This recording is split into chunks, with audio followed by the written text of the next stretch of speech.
बिहार के गोपालगंज जिले का फतेहपुर गांव, एक साधारण से घर में 52 वर्षीय रोशन अली परेशान बैठे हैं। उनका 23 साल का बेटा वाहिद और 28 साल का भांजा सऊद म्यांमार के अराजक म्यावड्डी में फंसे हुए हैं। एक फर्जी कॉल सेंटर में साइबर अपराध के लिए उन्हें मजबूर किया गया।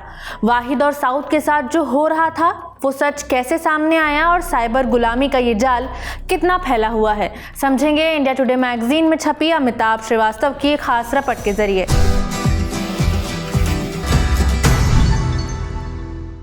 नमस्ते, मेरा नाम खुशबू है और आप देख रहे हैं इंडिया टुडे हिंदी।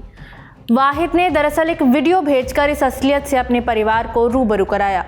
थरथराती आवाज में वाहिद कहते हैं, हमें घोटाले वाले कॉल सेंटर में काम करने के लिए मजबूर किया जाता है। हथियारबंद गार्ड नजर रखते हैं। अगर हम मना करते हैं तो वो गोली मारने की धमकी देते हैं।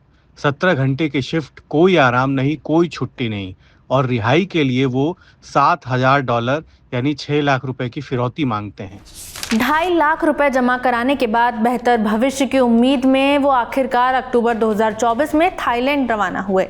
लेकिन वहां पहुंचने पर उन्हें मोई नदी के पार तस्करी के जरिए म्यांमार के युद्धग्रस्त इलाके में लाया गया, जो घोटाले के लिए बदनाम है। ड्राइवर रोशन अली के लिए कभी खत्म नहीं होने वाला बुरा सपना है। बेबसी और लाचारी में कभी उन्होंने भारतीय दूतावास को ईमेल भेजा तो कभी मुंबई के एजेंट को 1,20,000 रुपए दिए और कभी पुलिस में शिकायत दर्ज कराई। दुख की बात यह है कि ये सब भुगतने वाले वो अकेले नहीं हैं। अक्टूबर 2024 की यूएन की रिपोर्ट से खुलासा होता है कि संगठित अपराध सिंडिकेट हजारों युवकों और युवतियों की तस्करी कर रहे हैं। वो उन्हें अक्सर सोशल मीडिया के जरिए नौकरी के फर्जी ऑफरों का लालच देकर गैरकानूनी तरीके से घोटालों के अड्डों पर काम करने के लिए मजबूर कर रहे हैं। साइबर दास्ता के ये अड्डे पहले कंबोडिया में होते थे, लेकिन अब लाओस और म्यांमार में फैल चुके हैं। नशा और अपराध पर संयुक्त राष्ट्र कार्यालय के अनुसार दक्षिण पूर्व एशिया में घोटालों के कारण वित्तीय नुकसान 2023 में $18 अरब यानी 1.6 लाख करोड़ रुपए और $37 अरब यानी करीब 3.2 लाख करोड़ रुपए के बीच पहुंच गया। इनके ऑपरेशन का तरीका एक जैसा है। तस्करी कर लाए गए लोगों को AI संचालित फेस स्वैपिंग यानी चेहरा बदलने और वॉइस रेप्लिकेशन यानी आवाज की नकल करने जैसे टूल्स का इस्तेमाल करते हुए लोगों को धोखा देने के लिए मजबूर किया जाता है। भारत भी इस पैटर्न का शिकार हो रहा है। पिछले साल केंद्रीय गृह मंत्रालय के तहत इमिग्रेशन ब्यूरो की ओर से कंपाइल आंकड़ों के अनुसार जनवरी 2022 और मई 2024 के बीच थाईलैंड, वियतनाम, म्यांमार और कंबोडिया में विजिटर वीजा पर यात्रा करने वाले 29,466 भारतीय वापस ही नहीं लौटे। अकेले बिहार के आर्थिक अपराध शाखा EOW ने ऐसे 374 लोगों की पहचान की है, जो पर्यटक वीजा पर दक्षिण पूर्व एशियाई देशों की यात्रा पर तो गए लेकिन लौटे नहीं। EOW के एक अधिकारी ने इंडिया टुडे को बताया, उनमें से कई को साइबर अपराधों का काम करने के लिए मजबूर किया गया। जो लोग भागने में सफल रहे, अक्सर उनके परिवारों को रिहाई के लिए फिरौती चुकानी पड़ी।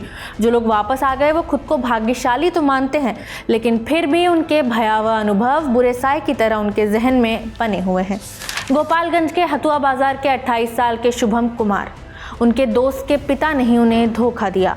शुभम से कंबोडिया में 1 लाख रुपए प्रति माह के वेतन का वादा किया गया और उनसे 1.5 लाख रुपए का कमीशन ले लिया गया। नवंबर 2023 में वो पर्यटक वीजा पर कोलकाता से वियतनाम के हो ची मिन्ह शहर के लिए रवाना हुए।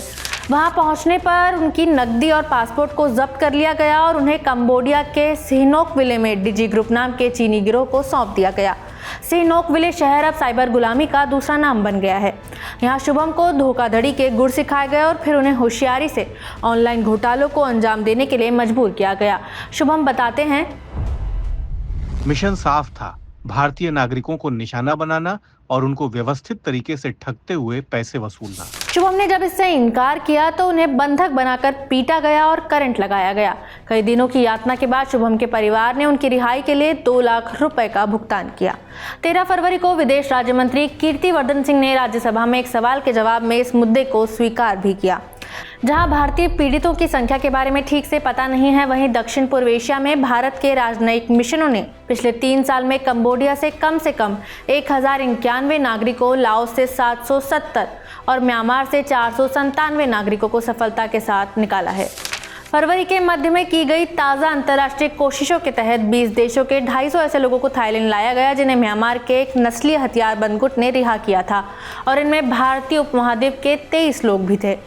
म्यांमार में भारत के पूर्व राजदूत गौतम मुखोपाध्याय बताते हैं, म्यांमार क्षेत्र पर बॉर्डर गार्डिंग फोर्सेज यानी सीमा रक्षा बलों का नियंत्रण है, जिसमें पूर्व उग्रवादी समूह शामिल है। एक दौर में इन समूहों को सरकार में शामिल कर लिया गया था और वे राज्य के तंत्र से जुड़ गए। आज घोटालों के अड्डे उनकी ही सरपरस्ती में काम करते हैं और यही वजह है कि सीमा क्षेत्र में इस तरह की गतिविधियां बढ़ गई हैं। इस अंतर्राष्ट्रीय मानव तस्करी नेटवर्क को खत्म करने की भारत की कोशिशों की अगुवाई राष्ट्रीय जांच एजेंसी यानी NIA कर रही है। उसने मई 2024 से कार्रवाई तेज कर दी है। मई से दिसंबर तक कई गिरफ्तारियां हुई, लेकिन दिसंबर में एजेंसी को बड़ी सफलता मिली और साइबर गुलामी गिरोह के कथित सरगना कामरान हैदर को दबोच लिया गया। उस पर 2 लाख रुपए का नगद इनाम था। NIA की जांच से आधुनिक दौर की गुलामी के व्यापक पैमाने और क्रूरता का पता चलता है। भारत सरकार ने जागरूकता अभियान तेज कर दिए हैं। हालांकि बिहार के छोटे शहरों जैसी चुनौतियां बरकरार हैं। विदेशी नौकरियों की ऊंची मांग और सख्त नियमों की कमी के कारण ऐसे कस्बों में बिना पंजीकरण वाले एजेंट मानव तस्करों के मददगार साबित होते हैं। मुखोपाध्याय संकट से निपटने के लिए व्यापक रणनीति की जरूरत बताते हैं। वो कहते हैं, इन अवैध गतिविधियों पर लगाम लगाने के लिए भारत को म्यांमार के अधिकारियों पर कूटनीतिक दबाव डालना होगा। इस बीच वाहिद और सऊद जैसे फंसे लोगों के लिए हर दिन निराशा बढ़ जाती है। उनकी तकदीर अपहर्ताओं की सनक पर टिकी है। शुभम की तरह वापस लौट आने वाले लोगों की भी आज़ादी की कीमत बहुत बड़ी है। वित्तीय तबाही उनके कष्ट को और बढ़ा देती है। बचत खत्म हो जाती है, कर्ज बढ़ जाता है और उनकी रिहाई सुरक्षित करने के लिए परिवार को स्थिरता का बलिदान करना पड़ता है। वीडियो में इतना ही। शुक्रिया।